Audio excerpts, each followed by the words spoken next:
unsay purpose nga nung miapil ka ani nga buhat ug unsay imong maistorya sa mga batan-on nga wala pa mag-apil ani nga buhat?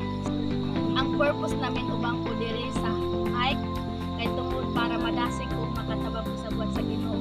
So kadtong wala pa min uban or just ko napabilin sa ilang mga panimalay punta sa sulod na higayon makauban na mo para sa magamit ko madasig. Dito sa pagsulay sa kusog sa ulan ug sa baha pero ang kadasigon sa mga batanon dili mumgan. So ako ginkarit sa uban nga magapil permito sa inani. Okay, ang title ni ining atong pagbaklay mo ni #dasig sa pagbaklay. Kaya nga naman, sumalag na ina nga nahitabo sa atoa is grabe jud kalisod. Bisan tuod na ay mga baha, apan ang mga lalaki na ningkamot sa pag isa-isa gyud sa pagkuha sa mga bag sa mga bai, pagkuha sa ilaha aron nya kita makahimo sa pag-abot din hiya nga safety. So, muna siya #dasig igsoon. Padayon kay ang saad sa Ginoo, ang saad sa Ginoo. Salmos 23:5 kinsa may ako sa langit kung dili ikaw ra ulay lain na ako gitinguha gawas.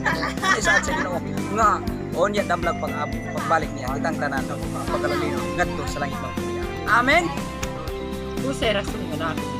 Ang rason nga na ako dinhi tungod kay ang mga tao dinhi among nakita nga aduna sila kaluyahong gamay. Apan ang mga batanon sa Karamata District ilang ipakita ang ilang pagkamanasigon sa mga alagad sa Ginoo. Ilang yung panikabutan na ang mga tao dito sa Maruban iligid nila pasagan ilang ikasigo. Maura ka na ang rason ng aming Mo kini mga kaigsunan ng among kahimtang bisan pamanluyo sa kalisod sa among giagyan apan nagpabiling gyapon ang kadasigon alang sa pagpadasig sa mga kaigsunan nato nga nangaluya diri sa barangay Sitio Barubuan, Barangay Karamata. So mo kini mga kaigsunan ang tubig nga grabe kadako apan amo gihapon gilatas tungod sa pagpadayon sa pagpadasig sa atong mga kaigsunan. What's up guys? So amo tigil mi diri